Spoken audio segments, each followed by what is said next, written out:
Muito bem, estamos de volta aqui, Mundo Melhor. Uma honra estar na sua casa, batendo esse papo com você.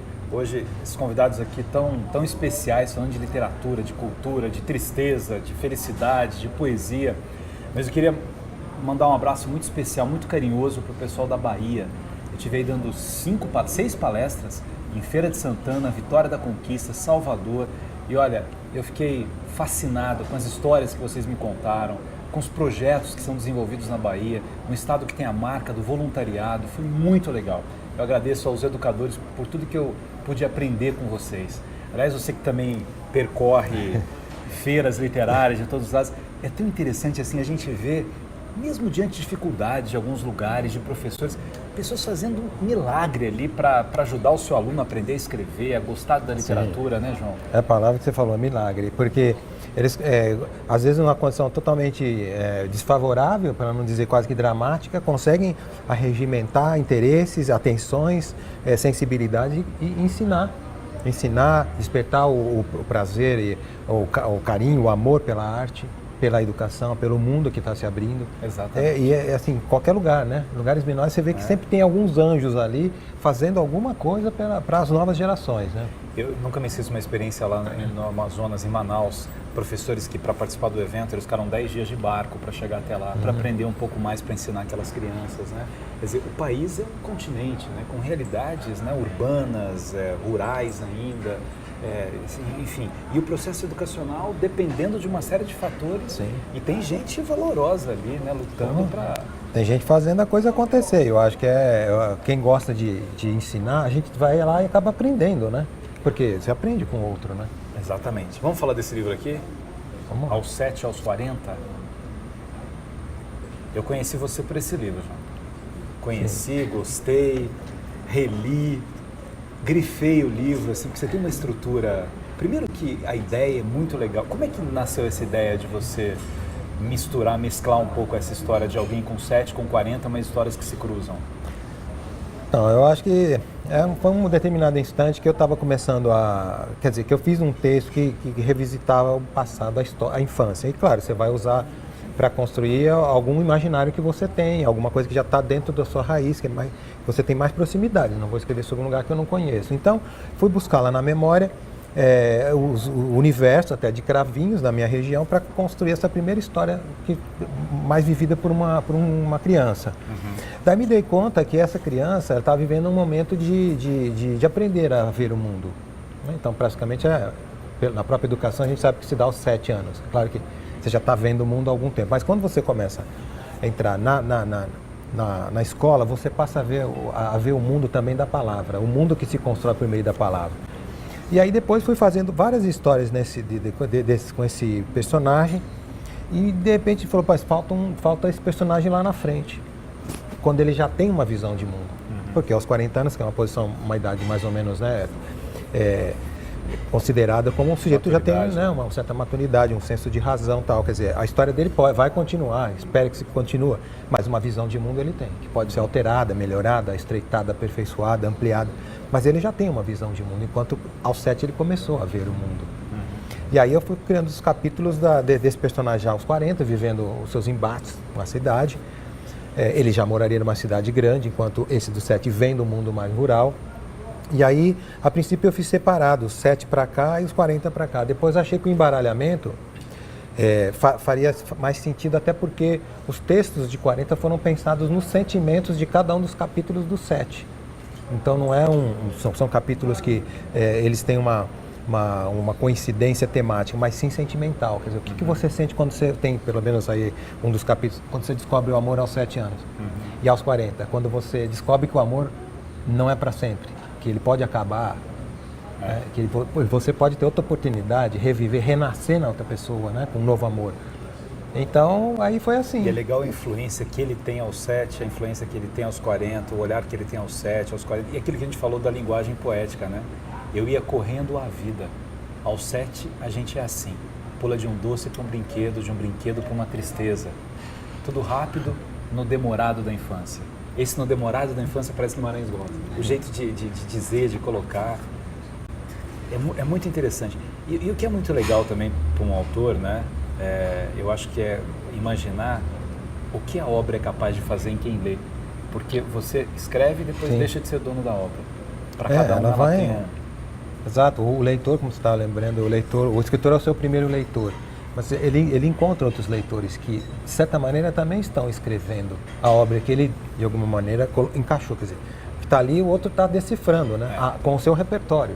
Com o seu Então repertório. ele está escrevendo, né? Com o jeito que ele está no momento, com o que ele está sofrendo no momento, o que ele está pensando, o que ele está sentindo. É uma química, né? Eu gosto dos braços de pluma do meu pai.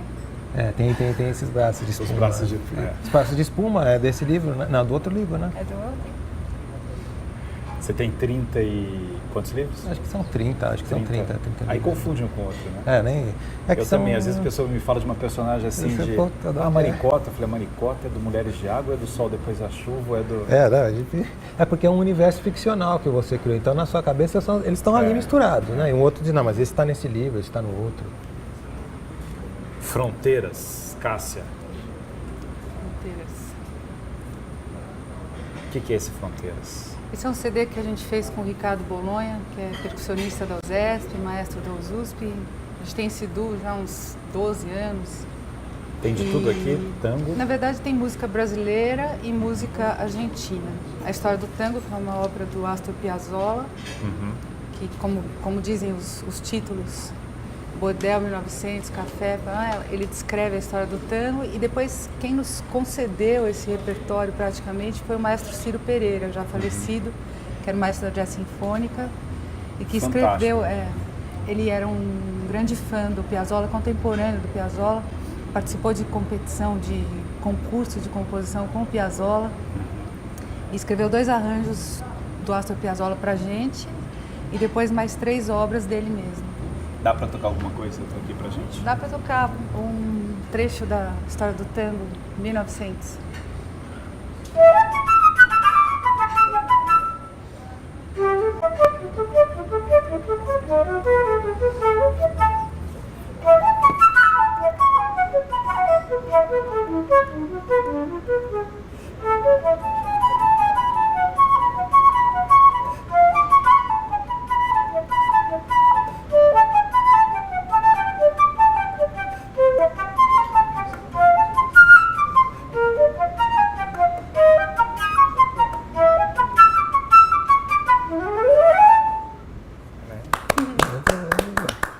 E a sua história com a música?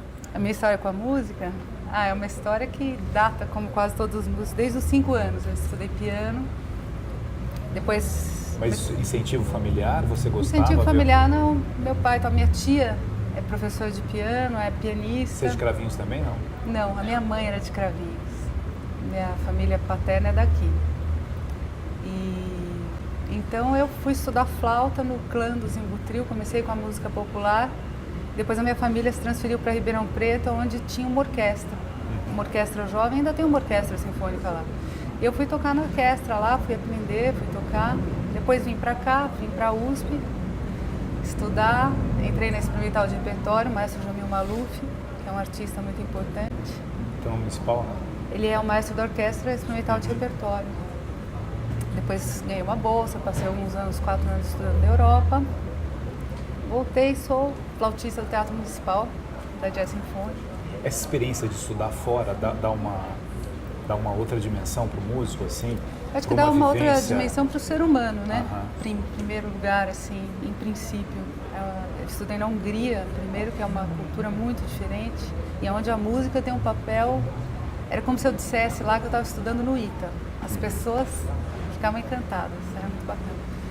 E depois estudei na Holanda, foi muito importante para mim, pelos professores, o professor... Eu sonho com um dia que a gente valorize muito mais a música e a cultura. Aliás, eu sempre digo assim, uma cidade como São Paulo, por exemplo, que já foi a locomotiva do Brasil na área da indústria, dificilmente será, porque, principalmente na geração de emprego, está tudo informatizado.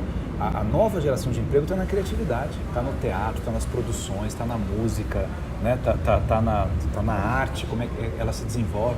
Você vê assim cidades, né, Nova York, a importância que dá para isso, né, cidades europeias também, que começaram a perceber, olha, não tem mais foco aqui porque virou tudo máquina. Agora a gente tem que desenvolver outros talentos do ser humano, né? Professor, o nosso teatro agora está muito prestigiado, o Teatro Municipal, a gente está aqui em cartaz com a ópera. Essa ópera que a gente está em cartaz é linda.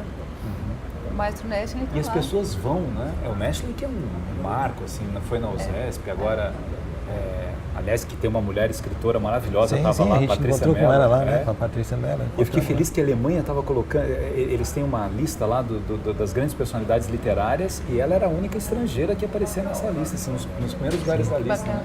Né? São os brasileiros fazendo sucesso lá. Bacana, muito bom. Vamos falar daquela Água Toda, que eu também li. Tô virando seu fã, viu, João? Fico grato. Você sabe o que eu acho legal nessa estrutura dos contos? Você tem contos aqui que na minha modesta opinião, ele é um passeio sobre um fato corriqueiro da vida. Então, assim, você não tem uma narração, uma preocupação com um final, assim, surpreendente, Sim, né? sim. Mas é a beleza da narrativa. Como é que um fato do cotidiano acontece? Esse conto, eu terminei de ler, eu falei assim, meu Deus do céu, né? É interessante quando um conto faz com que você torça que o final tivesse sido diferente.